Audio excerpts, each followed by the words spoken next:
Flames spread across the ground as Alice Nia stood with her back to the knights, her blonde hair lit by the firelight.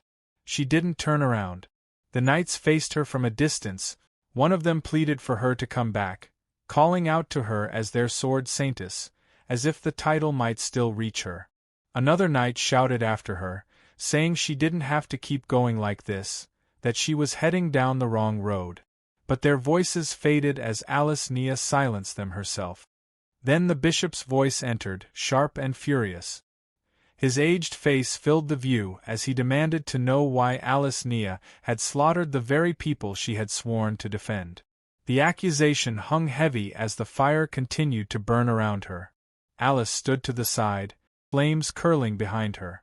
The bishop kept speaking, asking whether someone like her still deserved the empire's faith, or the respect he himself had once placed in her, when Alice was a child. From above, the bishop looked down on her and reminded her that she had been chosen by God. He spoke as if this path, soaked in blood and fire, was meant to cleanse her sins, as if obedience itself was salvation. The distance between them became clear in the wide view, the bishop standing high above, untouched, while Alice remained below, surrounded by bodies and fire. He declared that for the empire to endure, she had only one choice: to follow God's laws without question.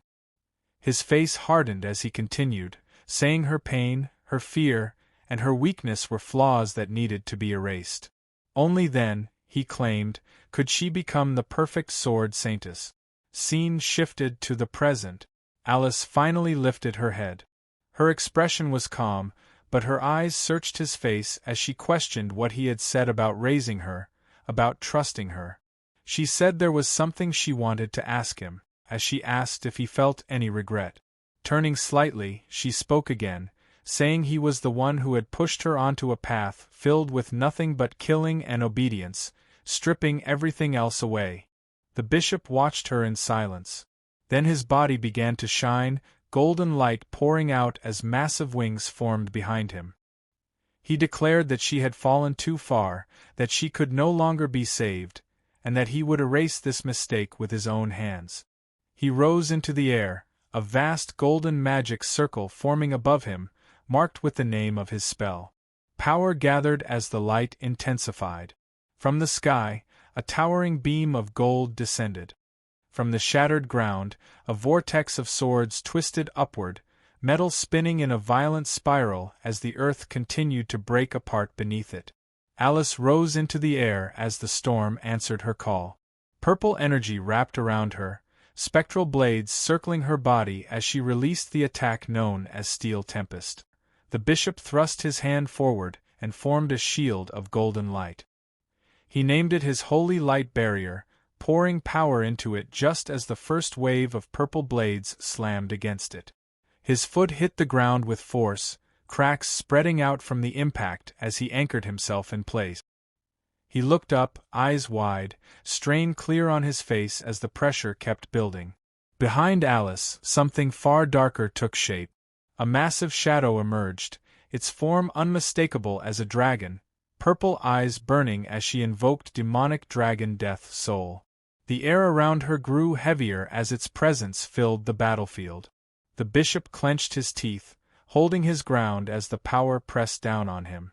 Then the dragon's enormous claw came crashing down onto the golden barrier, sending a sharp metallic clash through the air. Pain and shock flashed across the bishop's face as he shouted, demanding to know what kind of power she was wielding.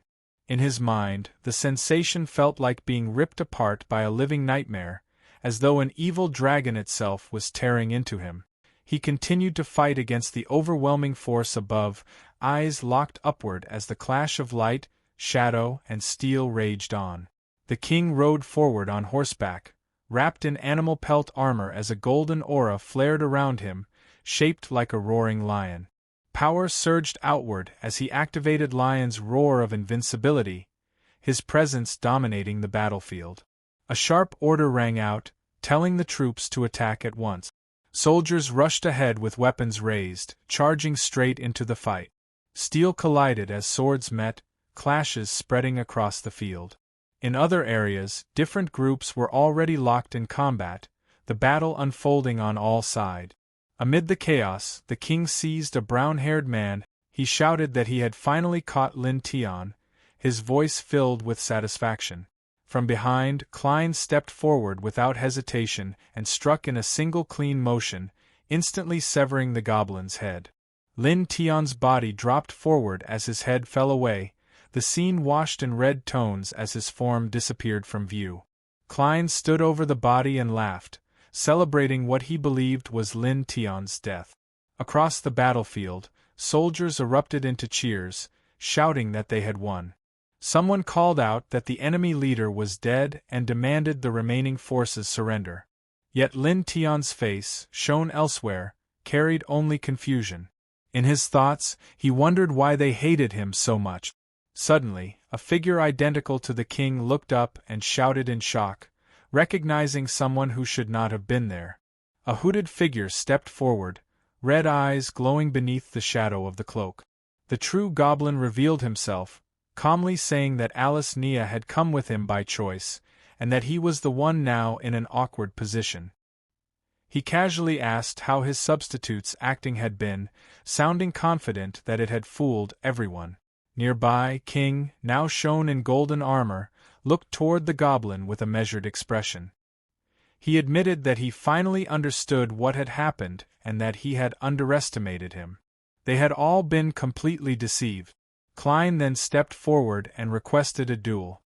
He said he had spent 6 months training, driven by burning hatred, preparing for this moment.